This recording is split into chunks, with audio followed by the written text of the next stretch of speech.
Oke, kali ini gue mau cerita tentang pengalaman gue. Jadi gue ini tinggal di Depok, ibu bapak gue tuh di Depok. Terus gue kerja di salah satu kawasan industri di Bekasi. Gue kerja di perusahaan spare part otomotif. Nah, dekat perusahaan gue itu, sebelahnya itu perusahaan spare part elektronik. Nah, di perusahaan spare part elektronik ini, yang kerja tuh rata-rata cewek, bang. Jadi nggak heran nih kalau misalkan ada kayak chinlock gitu, bang.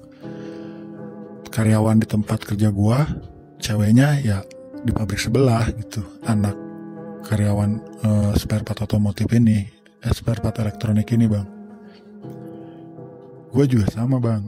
Gua juga punya gebetan lah istilahnya ya. Jadi gue punya inceran.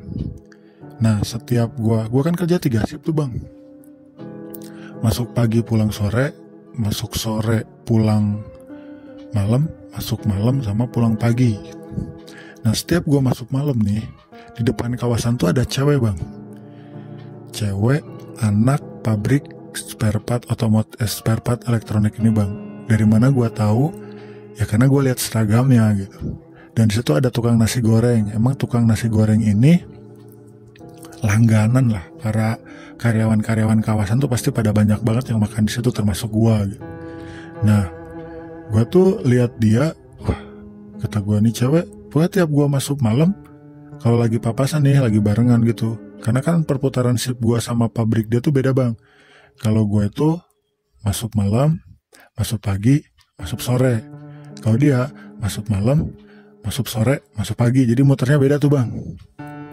Kadang kalau lagi pas bareng, ya udah, gue sering lihat dia tuh nungguin, entah nungguin temennya atau nungguin siapa. Karena kan dari depan gerbang kawasan ke dalam itu emang udah nggak ada transportasi, bang. Cuman transportasi pribadi doang, nggak ada ojek gitu. Kecuali lu pakai ojek online baru bisa.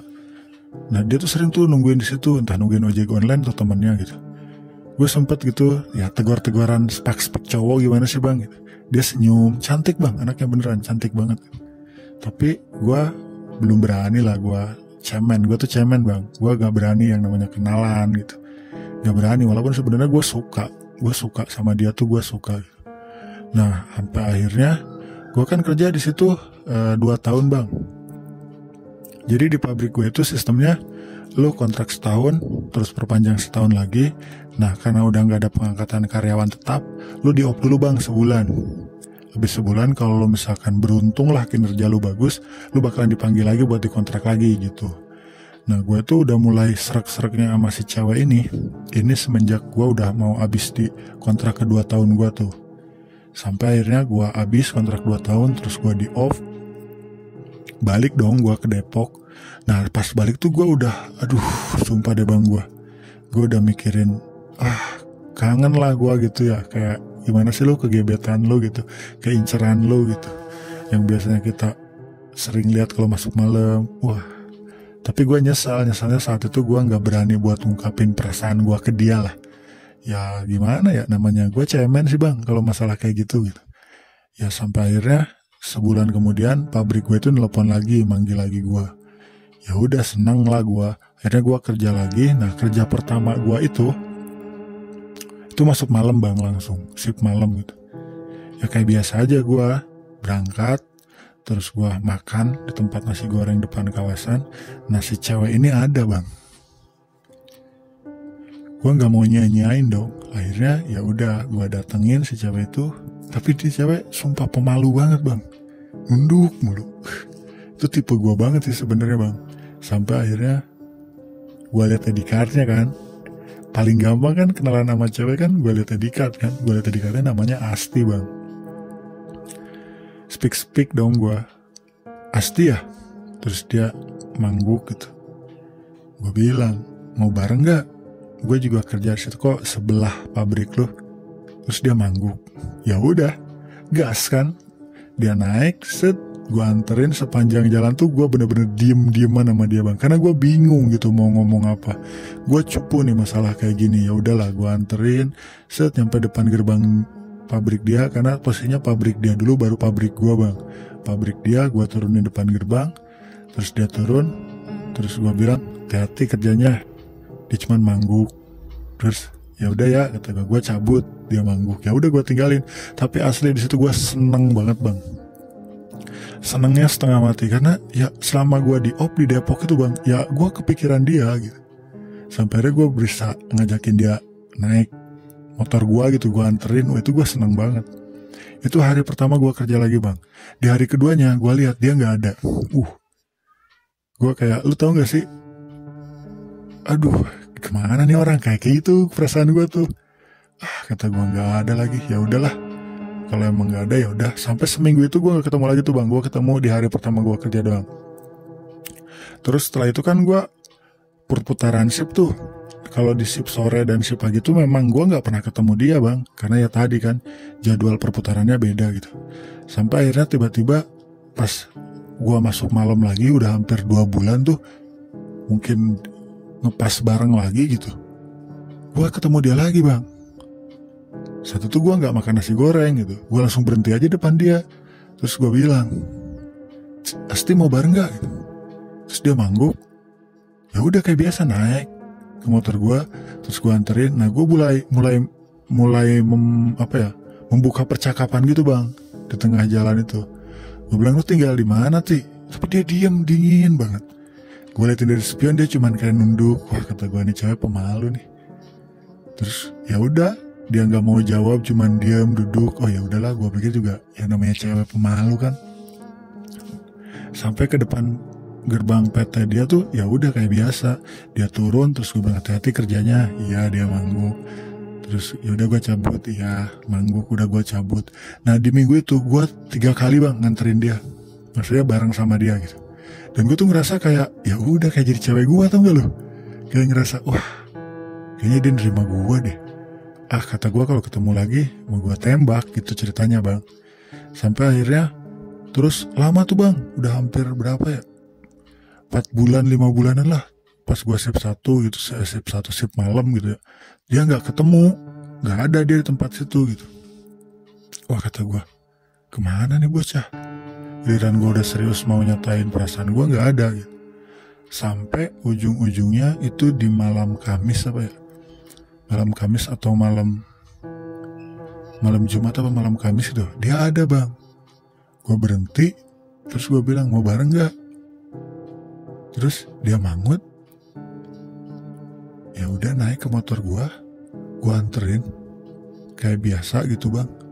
Tapi saat itu suasana beda bang. Gue ngerasa juga, lah kata gue, kok dingin gini gitu.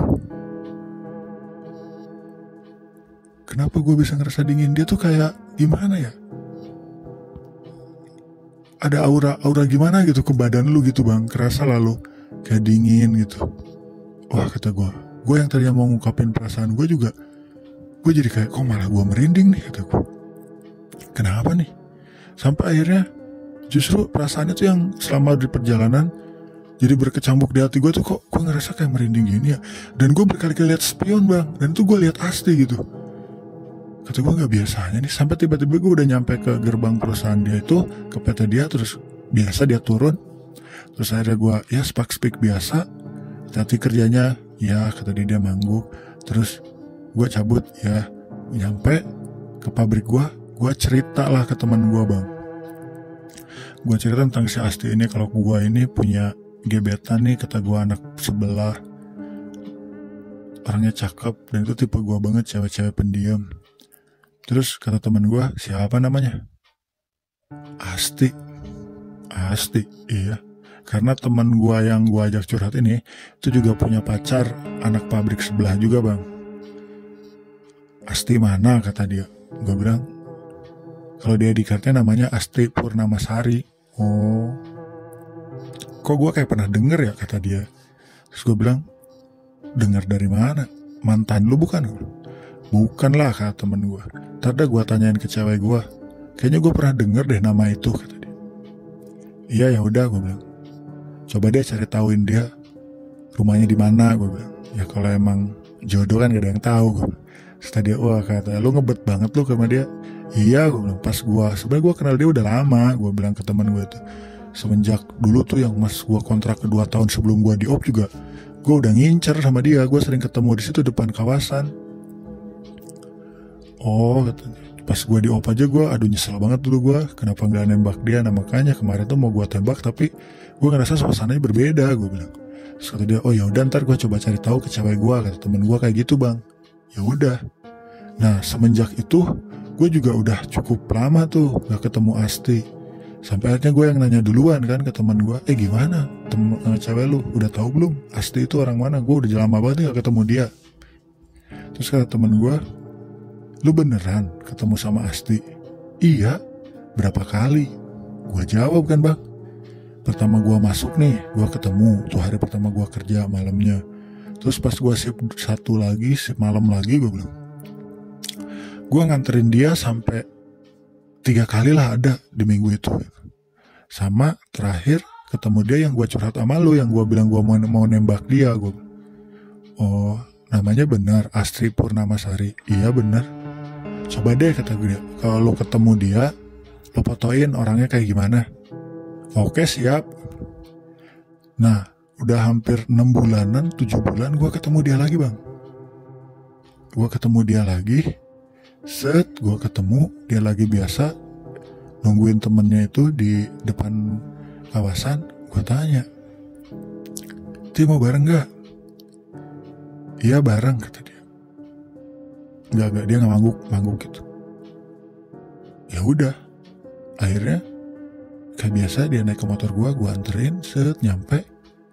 Pas udah nyampe, biasalah speak tadi kerjanya gini karena gue nggak ada pikiran buat nembak dia saat itu nih, karena gue pengen tahu dulu dari temen gue responnya gimana. Temen gue kan ceweknya juga kerja di situ gitu, karena ya jujur aja gue takut dia juga sebenarnya punya cowok gitu. Gue pengen tahu itu dulu gitu. Kalau dia punya cowok ya gue mundur lah, masa ya gue ganggu hubungan orang gitu. Sampai akhirnya dia udah turun, terus gue maju dikit, ya gue foto bang, foto diem gitu pas dia di depan gerbang PT-nya dia itu. Gue foto, struck, habis gue foto, ya udah, gue nyampe tuh ke pabrik gue. Nah pas istirahat, gue kasih lihat ke teman gue bilang, ini ada nih gue fotonya Asti. Mana? Gue kasih lihat, gue buka handphone gue bang.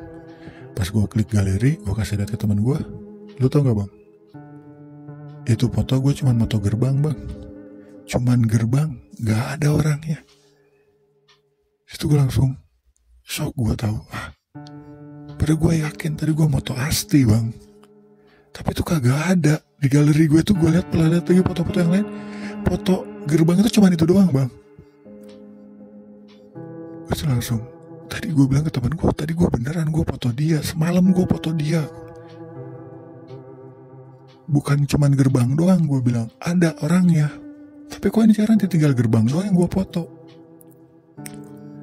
Temen gue cuman bilang, waduh, lu banyak-banyak istighfar dah, kata dia. Terus kata gue, lah kenapa? Sampai akhirnya dia ngasih lihat WA dia sama ceweknya, dikasih lihat ke gue. Jadi ternyata sebulan saat gue di op, di depan kawasan itu ada kecelakaan lalu lintas. Orang lagi nyebrang, ketabrak mobil, dan korbannya meninggal di tempat. Dan itu Asti bang. Pas dikasih lihat sama temen gua, foto korbannya itu beneran Asti. Dari bajunya, badannya, posturnya gitu. Walaupun wajahnya udah tutupin sebelah, tapi gue yakin itu dia. Dan di situ gue mulai, tangan gue dingin. Gue nggak percaya, tapi itu beneran. Sampai akhirnya, wah kata gue, masa iya sih yang selama ini gue temuin itu arwahnya Asti. Tapi udah 7 bulan. Terus kenapa? Maksudnya apa gitu? Saking penasarannya, pas gue makan gitu, itu gue bukan shift malam bang, itu gue shift pagi, pulang sore, abis isya gue datengin ke tempat nasi goreng biasa gue makan depan kawasan. Gue ngobrol sama abang nasi gorengnya, gue bilang, "Bang, lu kenal gue kan bang?" Terus kata abang nasi gorengnya, "Iya, lu sering beli di sini kan? Lu kayak pelanggan gue lah," kata abang itu. "Iya bang. Bang, lu sering lihat gue kan di deket situ? Kalau misalkan abis makan dari sini, kalau enggak kalau gue berangkat kerja malam, iya gue sering lihat lu di situ. Sering ngobrol. Lu lagi nelpon siapa emang?" "Gue nggak nelpon bang. Lu sering tuh di situ diem, berhenti terus ngomong gitu. Kirain gue lagi nelpon," kata si abang nasi goreng. "Enggak, gue nggak nelpon." "Lu nggak lihat bang, di situ ada cewek berdiri?" "Kagak, nggak pernah. Tiap lu ke situ, lu berhenti, lu ngobrol sendiri." Di situ gue langsung shock. Dan akhirnya gue ceritain ke si abang nasi goreng itu tentang gimana gue selama ini, apa yang gue lihat. Dan si abang nasi goreng itu emang membenarkan kalau beberapa bulan yang lalu itu memang ada kejadian kecelakaan itu. Itu kejadiannya sore. Dan pas gue kasih lihat foto Asti yang dari temen gue itu ke si abang nasi goreng, gue kasih lihat, bener ini korbannya. Kata si abangnya, bener itu orangnya. Dan si abang itu pun cerita, sore kejadian, malamnya dia itu ada cewek mesen nasi goreng. Jadi si abangnya itu kan, dia tuh kalau masak nasi goreng buat kita itu ngebelakangin kita. Jadi lu bisa bayangin deh bang, kalau tempat nasi goreng gitu kompornya tuh di belakang. Jadi kalau si abangnya masak tuh ngebelakangin kita gitu bang. Nah tempat nasi gorengnya tuh kayak gitu bang, tukang nasi gorengnya. Nah dia tuh si abangnya itu lagi bikinin nasi goreng, pesanan si cewek tadi. Pas si abangnya balik, ceweknya gak ada. Tapi buat si abangnya ngomong ke gue, ya buat gue udah biasa, karena gue pedagang, sering kok kayak gitu. Dan gue gak mikirin itu. Dan pas gue bilang, "Tapi lu yakin kan bang, lu lihat gue di situ?" "Iya, lu sering kok kalau misalkan masuk malam gitu lu berhenti di situ, beberapa kali gue lihat." Terus ngomong, "Lah gue kira lu nelpon." Bilang, "Gue gak nelpon bang, gue ngobrol sama cewek." Wah kalau kata dia, "Udah deh, saran gue lo cari tahu deh tuh cewek siapa yang datengin lo, datengin kuburannya Ziarah." Kata gue, "Iya juga sih, ya udahlah."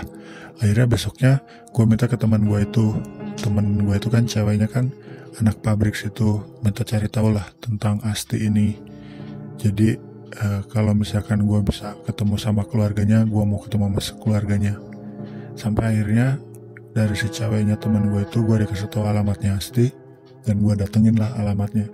Karena ternyata rumahnya nggak jauh, dia emang asli orang Bekasi. Jadi gue datengin ke satu buah desa gitu. Rumahnya nggak mewah-mewah banget, ya sederhana lah.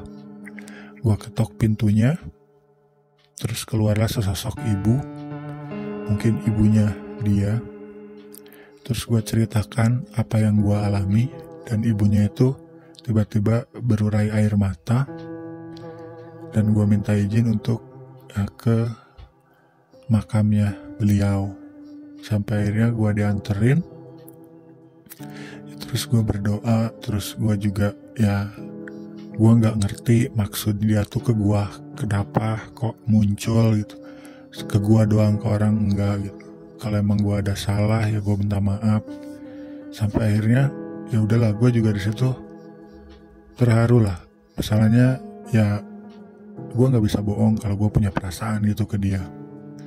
Setelah itu gue mau balik, ibunya tuh ngomong ke gue kalau Asti itu pernah cerita tentang gue. Jadi Asti itu emang cewek pemalu banget, kata ibunya. Dia tuh pernah curhat, dia sering ketemu cowok di tempat nasi goreng, tempat dia nungguin temennya kalau berangkat malam. Karena dia dari sini ke kawasan itu bareng bapaknya. Bapaknya itu satpam di sebuah minimarket, jadi gak pernah nganterin sampai ke dalam. Kenapa? Karena jam kerjanya bener-bener bentrok. Kalau dia nganterin ke dalam itu telat. Jadi Asti itu cuma dianterin sampai depan kawasan. Nanti di depan kawasan dia biasa bareng sama temennya. Nah dia pernah cerita kalau dia lagi nungguin temennya, dia sering ketemu cowok di tempat nasi goreng. Cowoknya sih ramah katanya, tapi si Asti ini gak berani kalau buat negor gua, kalau gak buat ya kayak cewek-cewek kayak gimana sih yang ngasih-ngasih kode. Dia tuh bukan tipikal cewek kayak gitu. Dan katanya dia tuh sama gua lagi makan dan dikasih lihat ke temennya, yang kebetulan temennya juga kerja di pabrik yang gua kerja. Jadi dia tuh sempat cari tahu juga tentang gua. Dan disitu gua kaget, wah pantas aja gitu. Dia tuh kok tiba-tiba hadir ke gua gitu. Sampai disitu akhirnya ya udah gua pamit, gua minta maaf juga ke orang tuanya. Tapi kata orang tuanya tuh ibunya sampai meluk gua terus bilang ya ikhlasin gitu. Terus gue bilang iya nggak apa-apa gitu. Ya mungkin dia udah punya dunianya sendiri. Ya udah. Sampai akhirnya gue balik tuh sore ya, maghrib lah. Gue sholat maghrib, terus gue berdoa lah sebisa gue. Terus sholat isya, besok isya gue tidur. Di dalam mimpi gue tuh, gue ketemu dia. Dia cuman senyum ke gue dan bilang makasih. Udah hilang gitu.